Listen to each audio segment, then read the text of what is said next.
Bonjour, nouvel exercice que je vais corriger, exercice qui m'a été demandé par Perrine. Pourriez-vous m'aider à résoudre l'exercice 1, s'il vous plaît? On va voir ça. Qu'est-ce qu'on a sur cet exercice 1?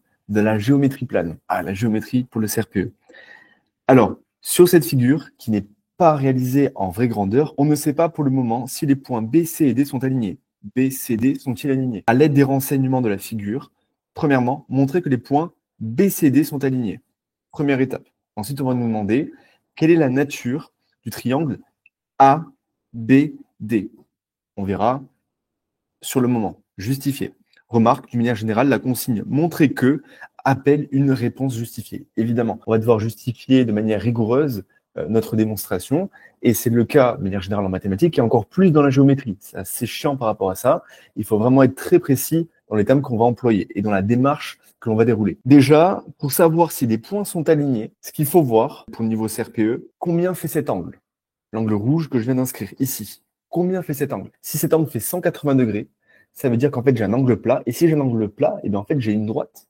Et si j'ai une droite, ben, les points sont alignés sur une droite. L'objectif est finalement de trouver quel est l'angle ici. Donc dans un premier temps, on comprend qu'on a besoin de cet angle-là, puis après de celui-ci, pour trouver par somme, en additionnant l'angle total. Donc, on va écrire, on cherche à déterminer la mesure en degrés de l'angle BCD. D'accord? Ça va être notre objectif. Premièrement, on va se placer dans le triangle ADC. Donc, dans le triangle ADC.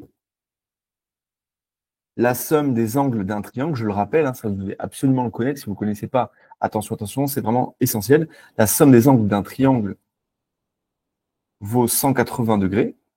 Donc, ce qu'on a, c'est que d'après le codage, on sait que CD est égal à CA. Donc, d'après le codage de la figure, la longueur CD, attention, longueur, donc pas de crochet, pas de parenthèse, on parle de la longueur, la valeur de la longueur. CD vaut CA. Donc, ACD est un triangle isocèle. Principe, hein, un triangle avec deux côtés de même longueur, c'est un triangle isocèle. Et dans un triangle isocèle, comme là c'est le cas, on sait qu'on va avoir l'angle CDA qui va être égal à l'angle CAD. Donc ainsi, CDA est égal à CAD. J'ai dit la somme des angles d'un triangle vaut 180 degrés. Ça, on va pouvoir l'invoquer juste après, pardon.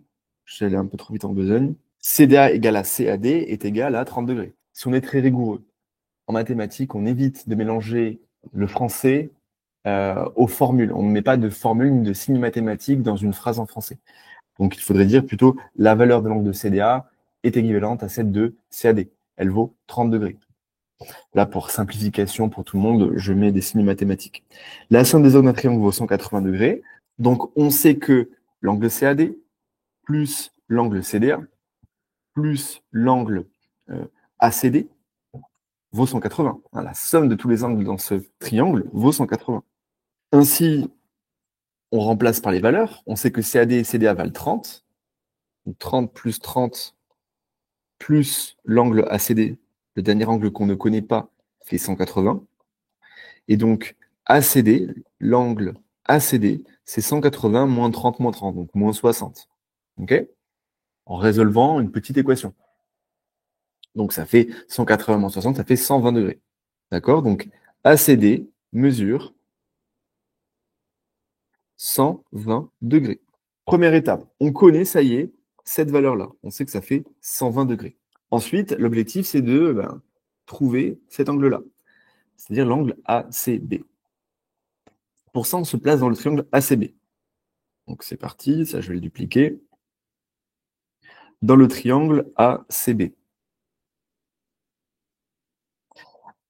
D'après le codage de la figure, ça, pour le coup, ça ne va pas changer, puisque j'ai aussi un codage, et on s'aperçoit qu'en fait, j'ai toutes les longueurs qui sont identiques. Donc, je suis dans un triangle équilatéral. Donc, ACB, donc le triangle ACB est équilatéral. Qu'est-ce qu'on sait dans un triangle équilatéral? Eh bien que les angles valent 60 degrés. Tous les angles valent 60 degrés. pardon, il y a un seul L, donc valent 60 degrés. Donc ACB égale à 60 degrés. L'angle ACB fait 60 degrés. Hop, je mets bien le chapeau sur l'angle. Ok, ça y est, je connais l'angle ACB. 60 degrés. Très bien. Maintenant, j'ai toutes les informations qui me permettent de trouver l'angle que je cherchais initialement, hein, l'angle BCD. Donc BCD, c'est égal à BCA, ou ACB si vous voulez, plus ACD. C'est donc égal à 60 plus 120, et c'est donc égal à 180. L'angle BCD vaut 180 degrés.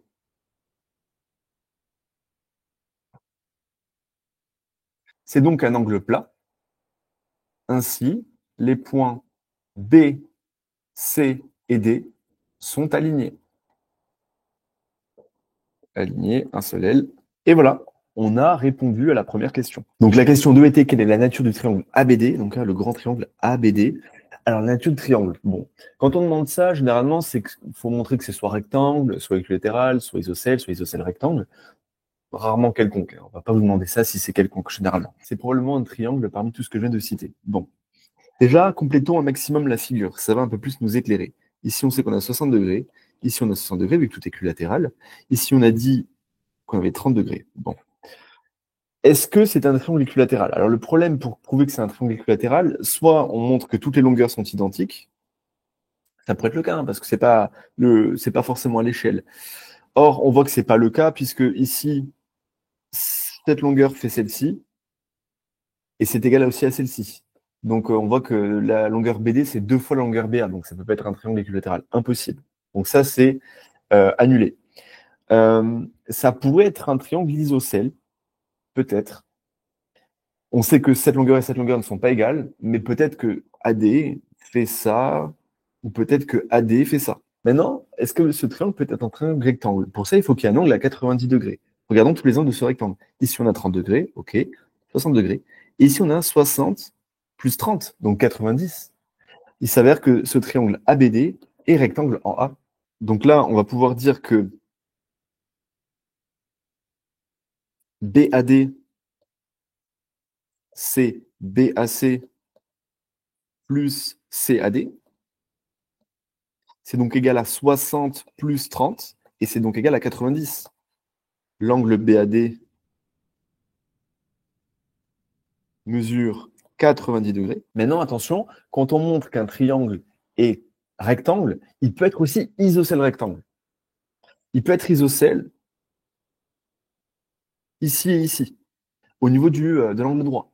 D'accord? Donc, il est probable que AB fasse AD. Enfin, c'est possible en tout cas. Là, on sait que ce n'est pas le cas. Pourquoi? Puisque on sait que AB n'est pas égal à AD. Hein, puisque là, on a un triangle qui est isocèle. Il est isocèle 30 degrés, 30 degrés, 120 degrés. Donc, forcément, cette longueur-là n'est pas égale à celle-ci ou celle-ci qui sont égales à 2 traits. Or, cette longueur est aussi égale à 2 traits. Donc, on sait que AB est différent de AD.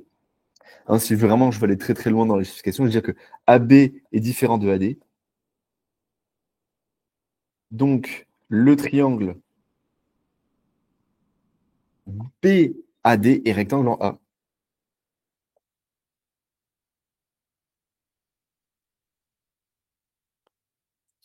Et voilà pour la justification, et voilà pour cet exercice. Si comme Perrine, vous avez une question, n'hésitez pas à me la laisser sur mon groupe Facebook, vous pouvez publier en anonyme ou non, et je me ferai un plaisir de vous répondre avec une vidéo.